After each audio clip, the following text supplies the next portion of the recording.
Pada hari Minggu, 7 Desember 1941, armada Angkatan Laut Kekaisaran Jepang di bawah pimpinan Laksamana Isoroku Yamamoto menyerbu pangkalan Angkatan Laut Amerika Serikat di Hawaii. Serbuan tersebut merupakan sebuah serangan yang telah direncanakan matang oleh Yamamoto dan bertujuan untuk melumpuhkan kendali Samudra Pasifik dari superioritas Angkatan Laut Amerika Serikat. Armada Angkatan Laut Jepang berangkat dari Teluk Hitokapu, Kepulauan Kuril pada tanggal 26 November 1941 menuju Pearl Harbor dengan kekuatan 6 kapal induk, 2 kapal tempur, 9 destroyer, 8 kapal tanker, 2 penjelajah berat, dan 1 penjelajah ringan di bawah komando Laksamana Madya Chuichi Nagumo. Dalam armada tersebut terdapat juga 23 kapal selam, 5 kapal selam mini, dan 440 pesawat tempur, pesawat pembom torpedo, pesawat pembom tukik, pesawat pemburu, dan pemburu pembom atau fighter bomber.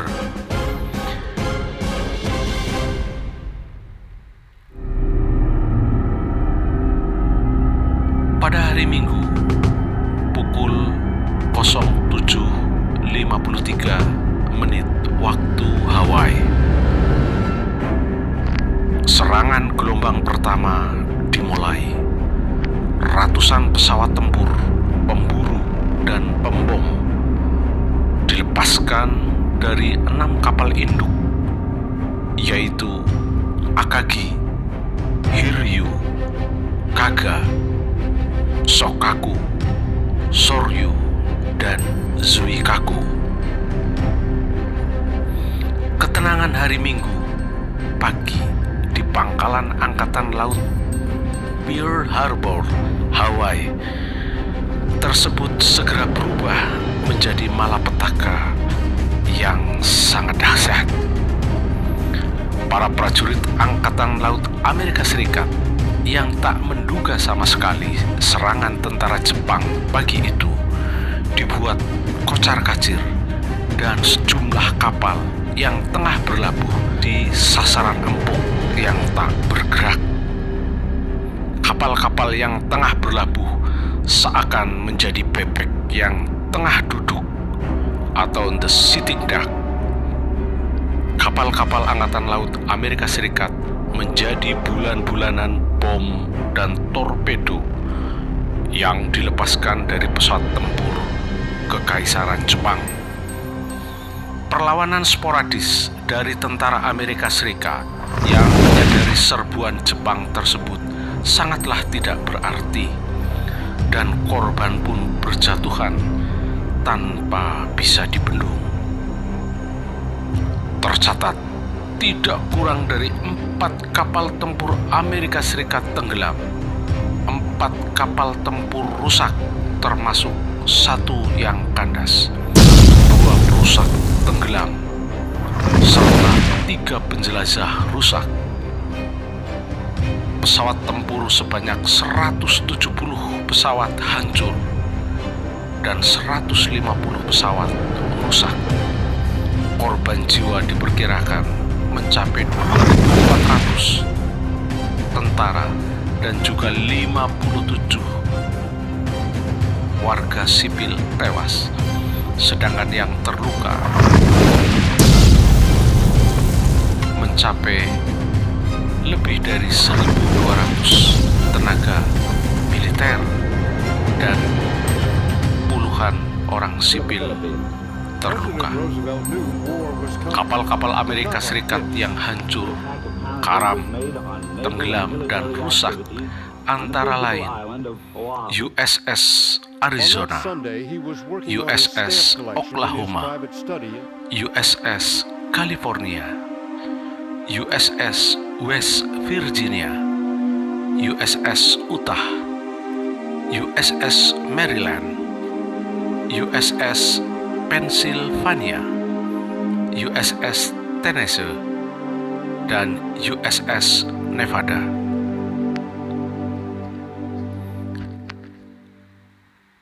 Dua jam penyerbuan tentara Angkatan Laut Jepang berakhir. Pihak Angkatan Laut Jepang mengalami kerugian, antara lain 4 kapal selam mini rusak tenggelam dan 1 kapal selam mini kandas. Sedangkan pesawat tempur yang berhasil dirontokkan sebanyak 29 pesawat dengan awak udara yang tewas, lebih kurang 55 orang.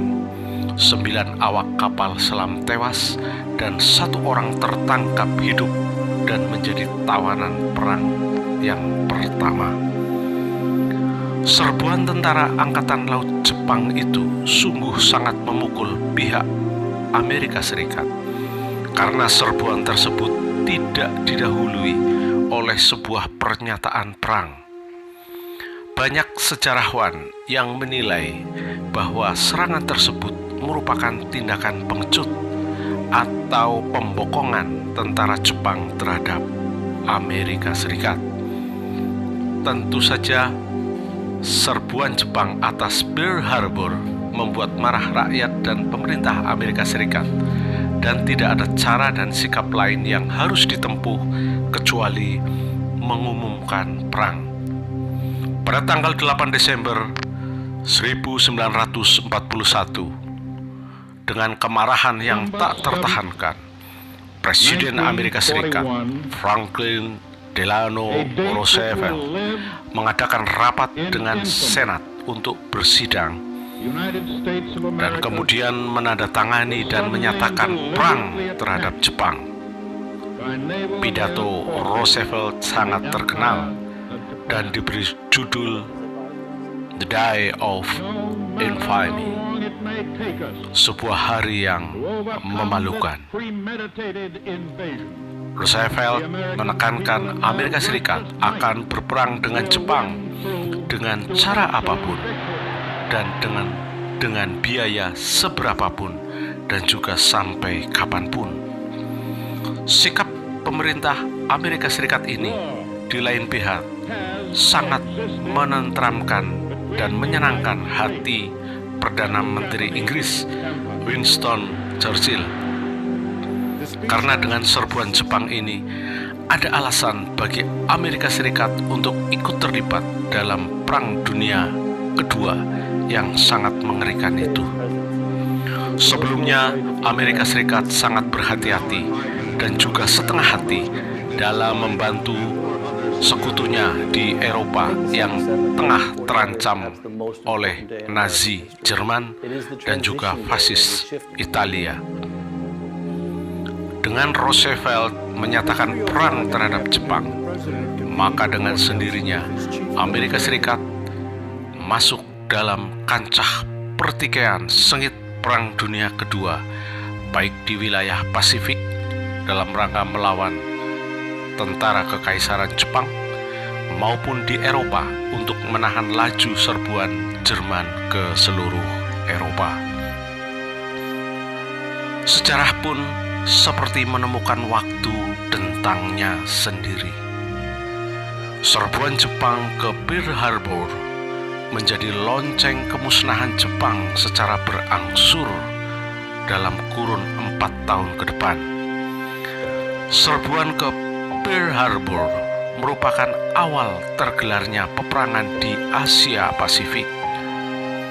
Teater Pasifik pun tergelar dan pertempuran demi pertempuran di sepanjang garis Pasifik, di sepanjang atol yang bermunculan di Samudra Pasifik nan luas, berlangsung penuh kekejaman.